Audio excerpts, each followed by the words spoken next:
Hi friends, welcome to KSP academy channel. ఈ video start చేసే ముందు అందరూ మన కేఎస్పి అకాడమీ ఛానల్ని లైక్ చేయండి, షేర్ చేయండి అండ్ సబ్స్క్రైబ్ చేయండి. ఈ వీడియోలో వీక్లీ కరెంట్ అఫైర్స్లో భాగంగా నవంబర్ 1 నుంచి నవంబర్ 7 వరకు కరెంట్ అఫైర్స్ చూద్దాం. ఇండియాలో డిజిటల్ ఇన్ఫ్రాస్ట్రక్చర్ అభివృద్ధి కోసం డిజి ఫ్రేమ్వర్క్ మీద ఏ దేశాలు సంతకం చేశాయి? అమెరికా, జపాన్ మరియు దక్షిణ కొరియా. ఇండియా ఎయిర్పోర్ట్ అథారిటీ కొత్త చైర్మన్గా ఎవరు నియామకమయ్యారు? విపిన్ కుమార్. ఇటీవల అమెరికాకు చెందిన గ్లోబల్ ఫైనాన్స్ మ్యాగజైన్ చేత రెండవసారి సెంట్రల్ బ్యాంక్ రిపోర్ట్ కార్డ్ 2024 యొక్క A+ గ్రేడ్ను ఎవరు పొందారు? శక్తికాంత్ దాస్. దుర్గేష్ అరణ్య జూలాజికల్ పార్క్ పర్యావరణ అనుకూల కార్యక్రమాల కోసం ఇండియన్ గ్రీన్ బిల్డింగ్ కౌన్సిల్ నుండి ఇటీవల సర్టిఫికేట్ పొందడం జరిగింది. కాగా ఈ పార్క్ ఏ రాష్ట్రంలో ఉంది? హిమాచల్ ప్రదేశ్. భారతీయ రిజర్వ్ బ్యాంక్ వద్ద మొత్తం బంగారం నిల్వలు ఎంత? 854 మెట్రిక్ టన్నులు. ఇటీవల పార్లమెంట్ రాష్ట్రపతి భవనంతో సహా కేంద్ర ప్రభుత్వ కార్యాలయాలు యాక్ట్ 4 డైస్లెక్సియా ప్రోగ్రామ్ను అమలు చేశాయి. కాగా డైస్లెక్సియా అనగా specific learning disability. Climate and health Africa conference 2024 సమావేశం అక్టోబర్ 29 నుంచి 31 తేదీల్లో ఎక్కడ జరిగింది? జింబాబ్వేలోని హరారీలో. ఇటీవల రతన్ టాటా గౌరవార్థం ఈ క్రింది ఏ రాష్ట్రం స్కిల్ యూనివర్సిటీకి పద్మవిభూషణ్ రతన్ టాటా స్కిల్ యూనివర్సిటీ పేరు పెట్టడం జరిగింది? మహారాష్ట్ర ప్రభుత్వం. ఇటీవల రష్మిక మందానాని Indian cyber crime coordination centre 14Cకి నేషనల్ అంబాసిడర్గా నియమించడం జరిగింది. కాగా 14Cని ఏ సంవత్సరంలో ఏర్పాటు చేశారు? 2018లో. Culture of integrity for nation prosperity అనే థీమ్తో అక్టోబర్ 28 నుంచి నవంబర్ 3 వరకు విజిలెన్స్ అవేర్నెస్ వీక్ని జరుపుకోవడం జరుగుతుంది. అయితే ప్రస్తుతం సెంట్రల్ విజిలెన్స్ కమిషనర్ ఎవరు? ప్రవీణ్ కుమార్ శ్రీవాత్సవ.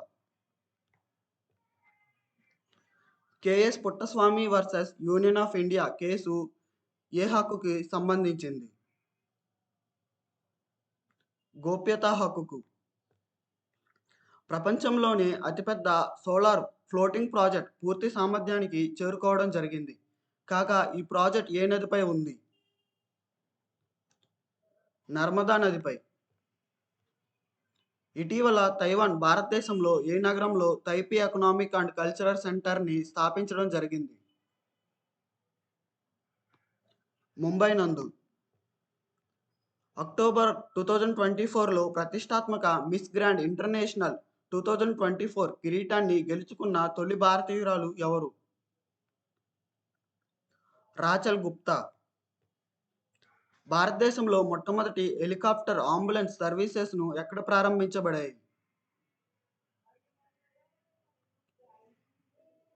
ఏఎంఎస్ రిషికేష్.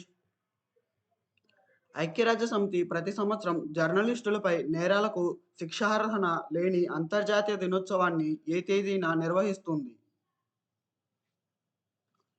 నవంబర్ 2న. ఇంటర్నేషనల్ మానిటరింగ్ ఫండ్ విడుదల చేసిన ఆర్టిఫిషియల్ ఇంటెలిజెన్స్ ప్రిపేర్డ్నెస్ ఇండెక్స్లో ఇండియా ర్యాంక్ ఎంత?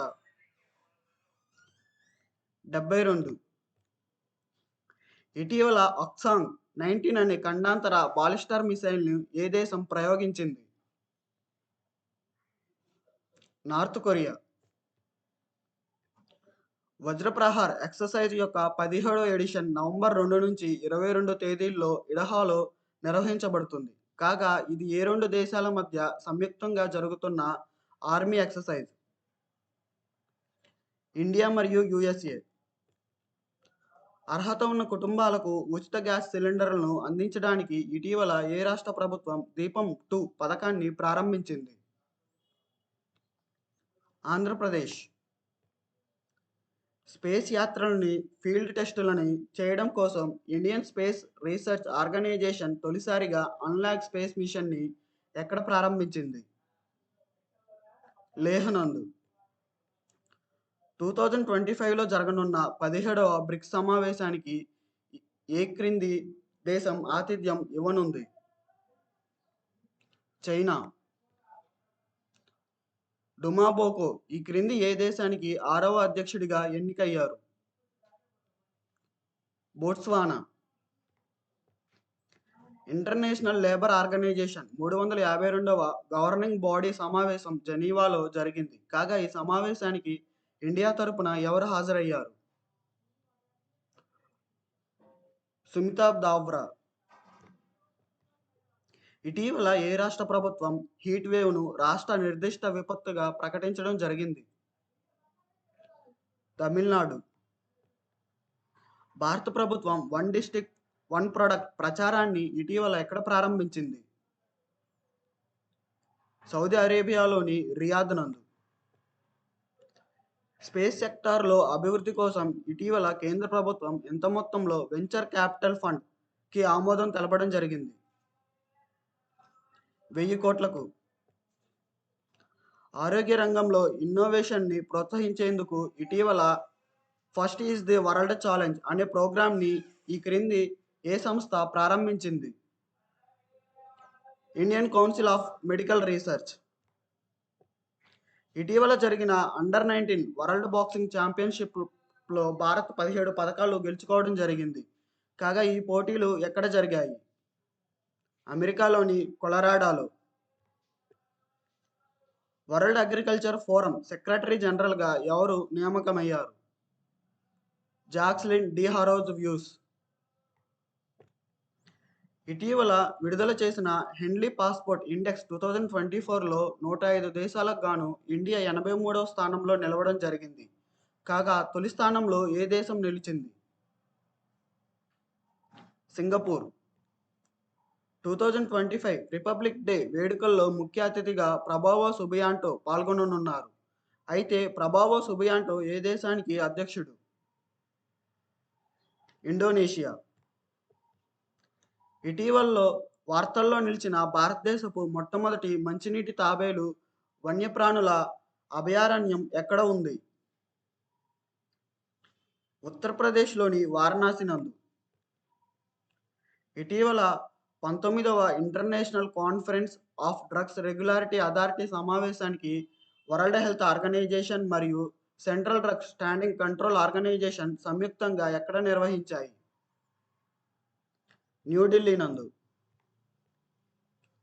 విన్బ్యాక్స్ 2024 ఎక్సర్సైజ్ యొక్క 5వ ఎడిషన్ నవంబర్ 4 నుంచి 23 వరకు అంబాలా మరియు చండీ మందిర్లో జరగనుంది. కాగా ఇది ఏ రెండు దేశాల మధ్య జరుగుతున్న జాయింట్ మిలిటరీ ఎక్సర్సైజ్? ఇండియా మరియు వియత్నాం. ఇటీవల ఆస్కార్ అవార్డులో లైవ్ యాక్షన్ షార్ట్ ఫిల్మ్ కేటగిరీలో నామినేట్ అయిన భారతీయ చిత్రం ఏది? Sunflowers were the first ones to know. ఇటీవల కేమన్ ఐలాండ్లో జరిగిన వరల్డ్ బాక్సింగ్ ఫెడరేషన్ యొక్క సూపర్ ఫెదర్ వెయిట్ టైటిల్ను ఎవరు గెలుచుకున్నారు? మన్దీప్ జగ్రా. ఇటీవల గోవింద సాగర్ సరస్సులో వాటర్ స్పోర్ట్స్ ప్రారంభమయ్యాయి. కాగా ఈ సరస్సు ఏ రాష్ట్రంలో కలదు? హిమాచల్ ప్రదేశ్లో. 2024-25 ఖరీఫ్ సీజన్లో వరి దిగుబడిలో ఉత్తరప్రదేశ్ రాష్ట్రం మొదటి స్థానంలో నిలవగా తెలంగాణ రాష్ట్రం ఎన్నో స్థానంలో నిలిచింది? 5వ స్థానంలో నిలవడం జరిగింది. కల్కా సిమ్లా రైల్వే మార్గం ఈ క్రింది ఏ రెండు రాష్ట్రాలను కలుపుతుంది? హర్యానా మరియు హిమాచల్ ప్రదేశ్ని. ప్రపంచంలో మొట్టమొదటి చెక్క శాటిలైట్ అయిన లిగ్నోసాట్ని ఇటీవల ఏ దేశం ప్రయోగించడం జరిగింది? జపాన్. హిమపాతం వలన ఇటీవల వార్తల్లో నిలిచిన ఆసిఫ్ ఎడారి ఏ దేశంలో ఉంది? సౌదీ అరేబియా నందు.